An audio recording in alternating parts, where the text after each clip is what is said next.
Bob and Lori Hollander here with another weekly relationship recharge. Our topic is how to harness the power of listening. And before we get started, I just want to ask you a question, Bob. Go right ahead, Lori. How many times over the last 22 years have I said to you, Bob, you're not listening, and you do this for a living? And how many times have I said to you, Lori, I am listening, and I've always been listening, and what are you talking about? And you can repeat back the words I'm saying, but when you're really listening, you're not just hearing the words, you're hearing my tone, my volume. I know you know my volume goes up and down. Yes. You're hearing my emotion. So it's a lot more than just listening to the words. It's listening to the meaning. Right.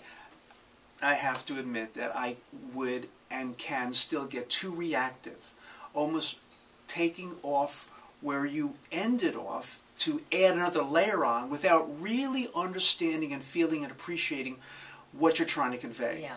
So I have to, and I do for the most part, but a lot of times I don't. I react too much rather than trying to find out what is really, really going on with you before I react. Yes.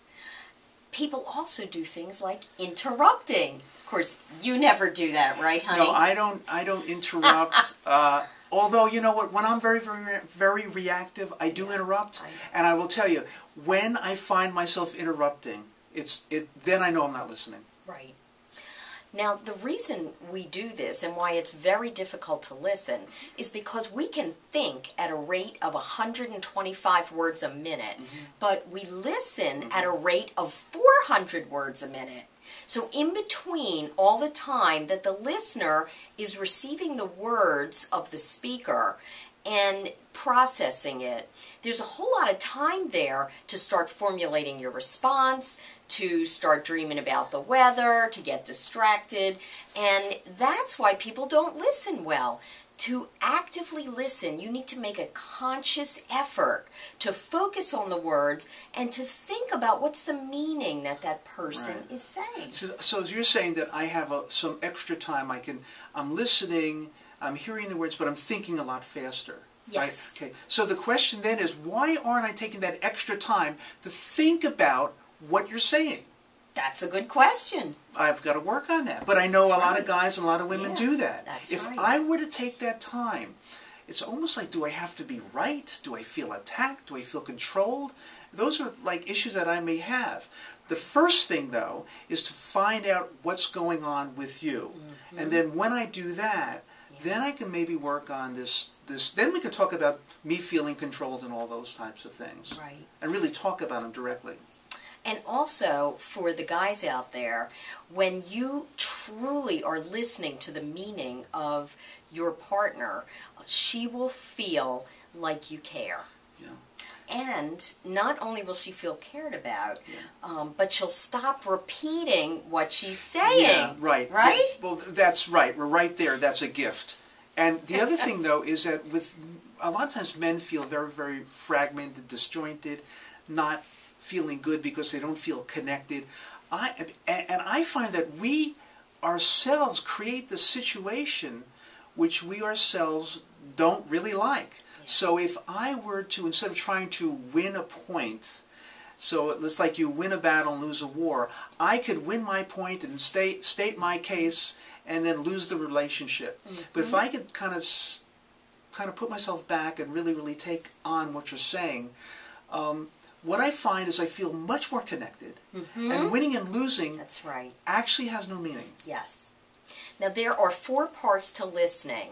There's body language, you know, turning your head and looking eye to eye contact, Bob, you know. And then there are the encouragers, which is the nodding of the head, like, you know, continue speaking. And then there's reflecting feelings. Letting the person know that you heard their feelings, and paraphrasing, which is feeding back the information to the person.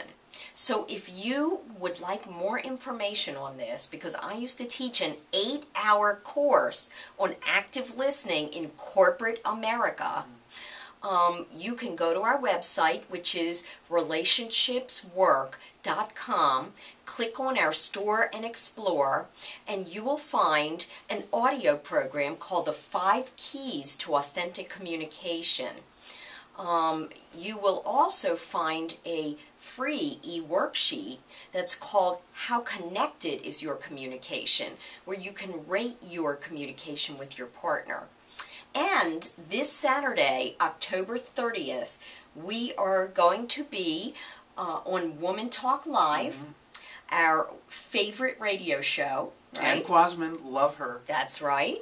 And we're going to be talking about the 5 biggest communication complaints that couples make and what to do about them.